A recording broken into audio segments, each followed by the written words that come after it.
भक्ति मर्यादा सतनाम प्राप्ति के लिए तथा प्राप्त करने के बाद आवश्यक नियम जिनमें से एक भी नियम खंड नहीं करना है। यदि निम्न नियमों का पालन नहीं कर सकते तो सतनाम ना ले। उपदेश प्राप्त पुण्यात्माएं परमात्मा के मार्ग पर चलती हैं, वह परमात्मा प्राप्ति के लिए यात्रा प्रारंभ करती हैं। यात्री बहुत ही कम सामान लेकर यात्रा करता है, अधिक भार उठाकर यात्रा करना संभव नहीं होता। जो सांसारिक परंपराएं हैं वे व्यर्थ का भार है, जो भक्ति मार्ग में यात्रा करने में बाधक है। इसलिए इस भार से मुक्त होने के लिए नियमों का पालन करना अनिवार्य है। नियम नंबर 1, किसी के पैर नहीं छूने और ना ही दूसरे को छूने देना है। यदि अचानक या मना करने पर भी पैर छू लेता है तो उस स्थिति में नामखंड नहीं होता। आपने किसी को बद्दुआ या आशीर्वाद नहीं देना है, ना ही इच्छा करके किसी से आशीर्वाद लेना है। कोई आपके सिर पर आशीर्वाद के लिए हाथ रखे तो आपने मना करना है। फिर भी कोई हाथ रख देता है तो आपका उपदेश सुरक्षित है, परंतु आपने आशीर्वाद व बद्दुआ बिल्कुल नहीं देनी है, क्योंकि आशीर्वाद देने से आपकी भक्ति कमाई क्षीण हो जाती है। जैसे एक पहिए की ट्यूब से दूसरे पहिए की ट्यूब में हवा डालने से आपकी गाड़ी खड़ी हो जाएगी, आपको हानि हो जाएगी। एक उपदेशी बहन ने अपने अनुपदेशी भाई को स्वस्थ होने का आशीर्वाद दे दिया। भाई तो स्वस्थ हो गया, परंतु बहन इतनी अस्वस्थ हुई कि 1 महीना अस्पताल में रही। पुनः उपदेश लिया, अपनी गलती की क्षमा याचना करने पर ही वह स्वस्थ हो पाई। इसलिए सर्वस्य प्रार्थना है कि यह गलती ना करें। इसी प्रकार अन्य नियमों के खंड करने से आपकी राम नाम की गाड़ी में पंचर हो जाएगा, वह भी रुक जाएगी, अर्थात आप जी को हानि होगी। पूर्व समय में सती प्रथा यानी परंपरा थी। जिस किसी का पति मर जाता था तो उसकी स्त्री को भी उसी मृत पति के साथ जिंदा जलाया जाता था, जो एक महाजालिम कर्म था। उस समय के मानव समाज ने उस कुरीति को मजबूरन मानना पड़ता था। किसी महापुरुष ने संघर्ष करके उस सती प्रथा को बंद कराया। समाज के रूढ़िवादी व्यक्तियों ने बहुत विरोध भी किया, परंतु प्रयत्न सफल हुआ तो आज सर्व बहनें सुखी हैं। इसी प्रकार ये सर्व परंपराएं जानो जो मानव समाज पर भार हैं, इनको समाप्त करने से ही भार मुक्त हो सकेंगे तथा भक्ति मार्ग पर आसानी से चल सकेंगे। नियम नंबर 2, टीवी, कंप्यूटर तथा मोबाइल में फिल्म, सीरियल, मैच, कार्टून देखना तथा मोबाइल में वीडियो गेम आदि नहीं खेलना है। नियम नंबर 3, किसी को दान यानी बिना सिला कपड़ा, सीधा आदि नहीं देना है, ना ही किसी धार्मिक स्थल यानी मंदिर मंडी के लिए पैसे देने हैं, और ना ही उनके किसी भंडारे में जाना है। जैसे धर्मशाला गली पक्की करने, कुआं तथा तालाब यानी जोहड़ की खुदाई, खेतों के साजले, नाले की खुदाई तथा अन्य इसी प्रकार के सामूहिक सामाजिक कार्यों के लिए पैसे दे सकते हैं। नियम नंबर 4, माथे पर तिलक ना लगाना है और ना ही लगवाना है। भात में पटड़े पर नहीं चढ़ना है। गले में माला नहीं डलवानी है और ना ही डालनी है, और ना ही किसी की झोली में पैसे डालने या लेने हैं। यदि दोनों पक्ष उपदेशी हैं तो विवाह केवल असुर निकंदन रमणी करके साधारण विधि से करना है तथा भात परंपरा को समाप्त करना है। नियम नंबर 5, कोई त्योहार, जागरण, मुंडन, धार्मिक अनुष्ठान, जन्मदिन, छठी आदि नहीं मनाना है, ना ही उसमें जाना व सहयोग करना है। नियम नंबर 6, किसी को दुआ या बद्दुआ नहीं देनी है। नियम नंबर 7, किसी को good morning, good afternoon, good evening, good night आदि शब्द नहीं बोलने हैं। यदि कोई बोलता है तो उसे समय अनुसार केवल morning morning, evening evening, afternoon व नाइट नाइट 2-2 बार बोल दें। नियम number 8, happy birthday, happy new year तथा गुड बाय आदि शब्द नहीं बोलने हैं। यदि कोई आपसे बोलता है तो उसे धन्यवाद या थैंक यू बोल दें। नियम नंबर 9, सिखों को छोड़कर संत बाबा रूप में दाढ़ी ना हो। नियम नंबर 10, बहनों ने नेल पॉलिश और लिपस्टिक नहीं लगानी है। नियम नंबर 11, परफ्यूम तथा सेंट आदि नहीं लगाना है। नियम नंबर 12, विवाहित बहनें केवल सिंदूर या बिंदी में से एक चीज लगा सकती हैं। नियम नंबर 13, किसी अनुपदेशी का जूठा नहीं खाना है। नियम नंबर 14, हाथों पर मेहंदी नहीं लगानी है, किसी बीमारी के कारण लगा सकते हैं। हाथों में मेहंदी लगाने से नामखंड होता है। सिर यानी बालों में रंग काली मेहंदी या डाई नहीं लगानी है। नियम नंबर 15, शादी में जाते हैं तो सगुनवार फेरी मुंह दिखाई पर पैसे नहीं देने हैं। विदाई के समय घर में नारियल नहीं फोड़ना है। कन्या विदाई के समय गाड़ी पर पानी डालना या शगुन के लिए धक्का लगाना अर्थात शगुन करना मना है। नियम नंबर 16, किसी को किसी भी अवसर पर गिफ्ट देना मना है। अगर कोई गिफ्ट दे तो कोशिश करनी है ना लो। अगर कोई पीछे से रख जाए या डाक या कोरियर द्वारा भेजे तो उसको रख ले, उनके उपलक्ष्य में कुछ रुपए दान आश्रम में कर दें। नियम नंबर 17, परिवार में किसी के भी शादी हो तो परिवार के अन्य सदस्यों के लिए कपड़े आदि नहीं देने व नहीं लेने हैं। नियम नंबर 18, कन्यादान रूप में कपड़े गहने आदि नहीं देने हैं। रुपए भी इस उपलक्ष्य में देने हैं कि आपने वहां खाना खाया है और बहन के घर जाते हैं तो इसी उद्देश्य से पैसे दे सकते हैं कि आपने वहां खाना खाया है या चाय आदि पी है। यह ध्यान रहे, यदि अधिक धन दे दिया तो आपकी बहन पर आपका ऋण ना हो जाए तथा संस्कार ना जुड़ जाएं, क्योंकि हम संस्कार वश ही यहाँ काल जाल में रह जाते हैं। यदि आप पैसा देना चाहें और बहन ना लेवे तो दोनों ही भार मुक्त हो जाते हैं। यदि बहन बुआ जी आदि उपदेशी हैं तो उनको चाहिए कि वह पैसा रुपए कपड़ा आभूषण कदापि ना लें। प्यार से कहें कि आपने कह दिया, हमने मान लिया। नियम नंबर 19, स्कूल में गायत्री मंत्र बोलते समय ओम शब्द नहीं बोलना है, क्योंकि जिसे गायत्री मंत्र कहते हैं यह यजुर्वेद के अध्याय 36 का मंत्र 3 है। मूल पाठ में ओम मंत्र नहीं है। वेद परमात्मा की अनूठी देन है, इसमें वृद्धि या कटौती करना परमात्मा का अपमान है। लाभ के स्थान पर हानि ही होती है, इसलिए इस मंत्र के साथ ओम नहीं बोलना है। यजुर्वेद के अध्याय 36 मंत्र 3 अर्थात कथित गायत्री मंत्र मात्र परमात्मा की महिमा का एक मंत्र है। इसे पढ़ने से परमात्मा के गुणों का ज्ञान होता है। जैसे बिजली की महिमा कहीं लिखी हो, उसको कविता बनाकर गाते रहने से बिजली के गुणों का ज्ञान तो होता है, परंतु बिजली का लाभ नहीं मिल सकता। लाभ तो बिजली का कनेक्शन लेने से ही मिलेगा। इसी प्रकार यजुर्वेद अध्याय 36 मंत्र 3 जिसको गायत्री मंत्र बताकर जाप करने को कहते हैं वह व्यर्थ है, क्योंकि यह मंत्र तो परमात्मा की महिमा का ज्ञान कराता है, परमेश्वर के गुणों अर्थात लाभ को बताता है। वह लाभ अधिकारी संत से सतनाम व सारनाम की दीक्षा प्राप्त करके अर्थात कनेक्शन लेकर ही प्राप्त हो सकते हैं। यजुर्वेद अध्याय 36 मंत्र 3 अर्थात गायत्री मंत्र की आवृत्ति करने से नहीं। फिर भी कोई अज्ञानी व्यक्ति विद्यार्थियों को विवश करे तो ओम शब्द का उच्चारण ना करें, केवल गायत्री मंत्र का भूर्भुव स्वा से ही उच्चारण प्रारंभ करें। ओम एक अक्षर को ना लगाए। अध्यापकों को चाहिए कि यजुर्वेद अध्याय 36 मंत्र 3 की अपेक्षा संत गरीबदास जी महाराज की वाणी से मंगलाचरण विद्यार्थियों से बुलाएं। गायत्री मंत्र से कई गुना लाभ होता है, परंतु सतनाम तथा सारनाम बिना सब व्यर्थ है।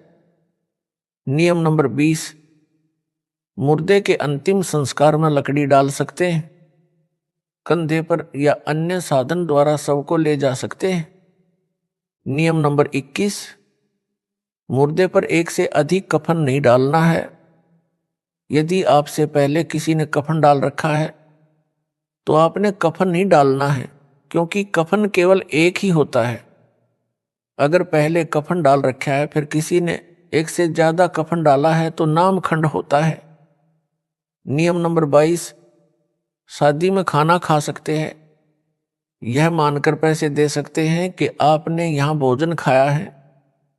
नियम नंबर 23, यदि दोनों पक्ष उपदेशी हैं तो पीलिया देना, छूछक देना बंद करना है। एक पक्ष अनुपदेशी है तो केवल 2-2 जोड़ी कपड़े केवल जच्चा व बच्चे के देने हैं। नियम नंबर 24, नौकरी पर ऑफिस में जब कोई रिटायर होता है तो ऑफिस में सभी आपस में पैसे इकट्ठे करके उसे गिफ्ट तथा पार्टी देते हैं। ऐसा कर सकते हैं, यानी इसमें थोड़ा बहुत दे सकते हैं, लेकिन उपदेशी ने कतई नहीं लेना है। नियम नंबर 25, घर में जब बहन आती है तो उसे कपड़े व पैसे नहीं देने हैं। अगर बहन या बेटी अनुपदेशी है तो बहुत कम 1 या 2 जोड़ी कपड़े दे सकते हैं। बच्चों के लिए खाने पीने का सामान दे सकते हैं, और अगर जब बहन के घर जाते हैं तो साथ में बच्चों के लिए फल, मिठाई आदि ले जा सकते हैं। नियम नंबर 26, स्कूल में विदाई पार्टी के समय बच्चे पैसे दे सकते हैं। नियम नंबर 28, यदि गौशाला की कमेटी रजिस्टर्ड है तो रुपए दे सकते हैं, यदि रजिस्टर्ड नहीं है तो चारा आदि दे सकते हैं। नियम नंबर 28, शादी की मिठाई कोई घर में लेकर आए तो और कुछ शादी के नाम के कार्ड के साथ मिठाई लाते हैं तो हृदय से मना करें। फिर भी कोई रख जाए तो खा सकते हैं, उसके बदले में कुछ रुपये आश्रम में दान कर दें, आप पर भार नहीं रहेगा। उपदेशी भगत ने समाज में किसी के विवाह में भी भोजन खा रखा है, उसके लिए विवाह के दिन से कुछ दिन बाद मिठाई व भोजन करवा सकते हैं। यह छूट केवल एक बार है, आगे से विवाह में मिठाई बनाने की परंपरा बंद है, सामान्य भोजन बनाएं। नियम नंबर 29, भगत भाई आपस में उधार सामान एक दूसरे से ले सकते हैं, और अगर आपस में एक दूसरे के घर आते जाते हैं तो बच्चों के लिए खाने पीने का सामान ले जा सकते हैं।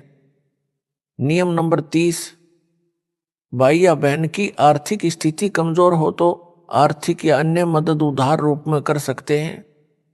बहन को चाहिए कि उस पैसे को लौटाए, जिससे उस पर भार नहीं बनेगा। यदि बहन या भाई धन लौटाने में असमर्थ है तो भाई कभी बहन पर तथा बहन भाई पर पैसे लौटाने का दबाव ना बनाए। नियम नंबर 31, लड़की की शादी में माता पिता अपनी लड़की को 4 जोड़ी कपड़े दे सकते हैं, पैसे नहीं। अगर लड़के की शादी में लड़की वाले बगैर नाम वाले हैं और वो अगर जबरदस्ती अपनी लड़की को कुछ देना चाहे तो इसी प्रकार लड़की की शादी में लड़के वाले अनुपदेशी कुछ मांग करें तो स्पष्ट मना कर दें, बिल्कुल नहीं लेना देना है। नियम नंबर 32, जिन लड़कियों का विवाह होता है वे जिन कपड़ों को पहनकर विवाह मंडप अर्थात रमणी में बैठें उन्हीं कपड़ों में अपनी ससुराल जाएं, अन्य पोशाक ना बदलें। किन्हीं परिस्थितियों में बदलनी पड़े, जैसे मिट्टी लग जाए, गीली हो जाए या अन्य कारण से खराब हो जाए तो बदल सकते हैं, अन्यथा नहीं। सुनने में आया है कि कुछ बहनें रमणी में विवाह के समय सामान्य पोशाक पहनती हैं, बाद में तड़क भड़क वाली पोशाक पहनकर ससुराल जाती हैं। वह मर्यादा के विरुद्ध है। विवाह के समय जैसी भी नई या पुरानी पोशाक पहन रखी है उसी को पहनकर ससुराल जाए। अन्य या उपरोक्त परिस्थितियों में पोशाक बदली जा सकती है।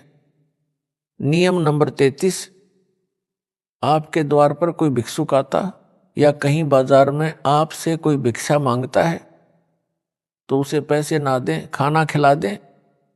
यदि उसको वस्त्र की आवश्यकता है तो वस्त्र बिना सिला ना दें, पुराना या नया सिला हुआ कपड़ा दें। कंबल चद्दर भी पुराना दें, नहीं तो अधिकतर भिक्षुक शराबी कबाबी हैं। नए कपड़ों को बेचकर शराब आदि नशीली वस्तुओं का प्रयोग करते हैं, वह दोष दान करने वाले को भी लगेगा। एक श्रद्धालु ने कहा कि ये अच्छा सा नहीं लगता कि भिक्षुक को रुपए ना दें, आत्मा नहीं मानती। उसके लिए उत्तर तथा एक उदाहरण यह है कि एक भद्र पुरुष ने एक भिखारी को 100 रुपए की भिक्षा दे दी। पहले वह भिक्षुक पाव शराब पीता था, अपनी पत्नी व परिवार को परेशान करता था। उस दिन 100 रुपये प्राप्त होने के कारण उस भिखारी ने आधा बोतल शराब पी ली। शराब के नशे में अपनी पत्नी को पीट डाला। उस भिखारी की पत्नी ने बच्चों समेत आत्महत्या कर ली। उस जेंटलमैन के 100 रुपये के दान ने एक परिवार को उजाड़ दिया। इसका दोष दानकर्ता को है।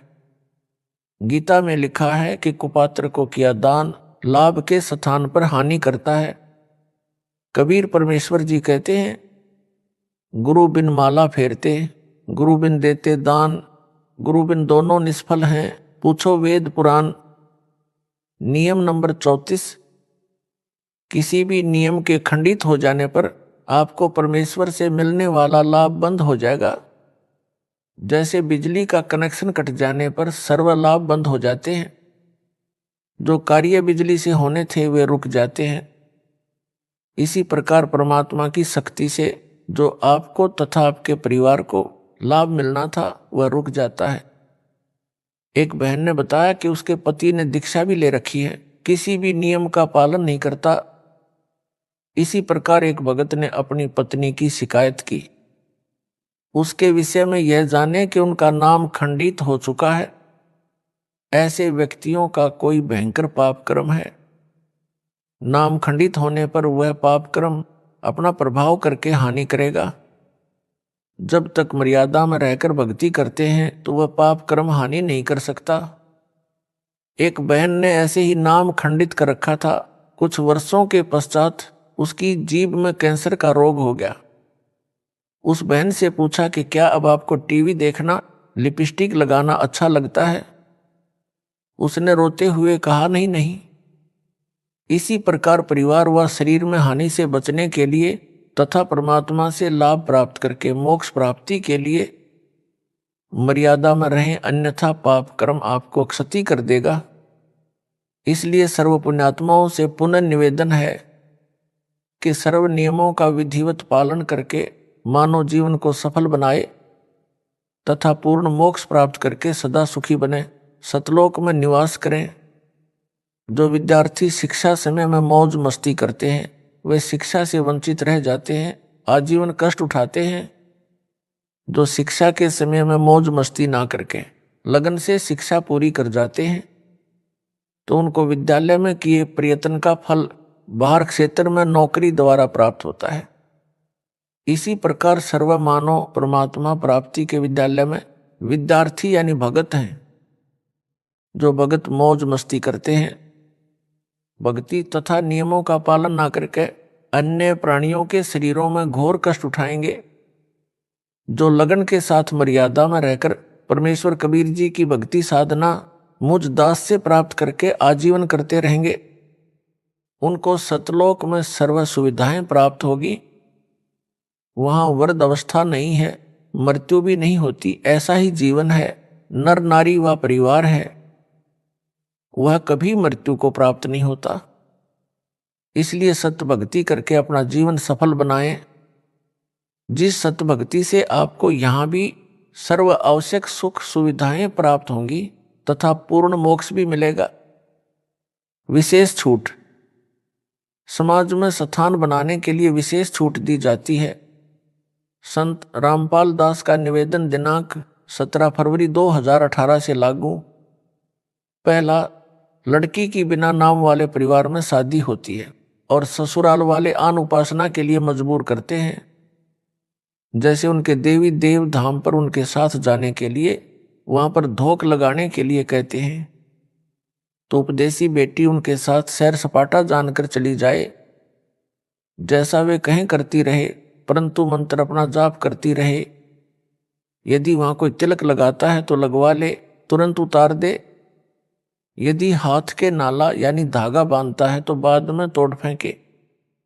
दूसरा, यदि किसी त्योहार पर भोजन बनाने के लिए कहे तो बना दे, उसे खा भी ले, परंतु भोग वाला ना खाए। यदि भोग लगाकर सब भोजन में मिलाते हैं तो उसे ना खाए, अपना भोजन अलग निकाले या भिन्न बना ले। तीसरा, बात के समय यदि किसी उपदेशी को जाना पड़े, यदि मजबूरी है तो कोई बात नहीं है। चौथा, यदि कोई माला डालता है तो उसे हाथ में पकड़ ले। यदि डाल दी जाए तो तुरंत निकाल ले। 5वां, यदि किसी अधिकारी या राजपद प्राप्त भगत को कोई उद्घाटन रस्म करनी पड़े तो अनिच्छा से एक ड्रामा समझ कर करे। 6वां, यदि सरकारी कर्मचारी या अधिकारी का या प्राइवेट नौकर को या पुत्रावधुआ पत्नी को निषेध वस्तु लेने के लिए आदेश होता है तो बचे। यदि मजबूरी हो तो ला सकता है, जैसे शराब, सिगरेट लाने, मांस बनाने, यानी फौज में या होटल में या कहीं नौकरों को व विवाहित बहनों को सास ससुर पति आदि आदेश दे तो मजबूरी मानकर दुखी मन से परमात्मा से क्षमा मांग कर करे। कुछ दिन में परमात्मा अड़चन समाप्त कर देता है। पहले उनको मना करे कि मैं यह पाप नहीं कर सकता, कर सकती, फिर भी जोर दे तो कहे कि इसका पाप आपको लगेगा, कहकर कर दे। 7वां, यदि सैनिक या सिपाही को गोली मारने का आदेश होता है तो मना ना करे, क्योंकि वह दोष आदेश करने वाले को लगता है, उसकी नौकरी यही है। रण में शहीद हुए सैनिक व सिपाही को स्वर्ग प्राप्ति होती है। 8वां, विशेष परिस्थिति में बालों में रंग कर सकते हैं, हर्बल वाला यानी आयुर्वेद वाला। 9वां, कई बेटियों बहनों को बिगड़ी परिस्थितियों में कार्यालय में लिपस्टिक लगाने के लिए मजबूर किया जाता है। उनके लिए छूट दी जाती है कि कार्यालय में जाने से पहले लगा ले तथा छुट्टी के बाद तुरंत उतार दे। कोशिश करे ना लगाए तो अच्छा। यह स्वास्थ्य के लिए भी हानिकारक है। प्रचार प्रसार समिति, सतलोक आश्रम, चंडीगढ़ रोड, बरवाला जिला, हिसार, हरियाणा, भारत। सत साहिब।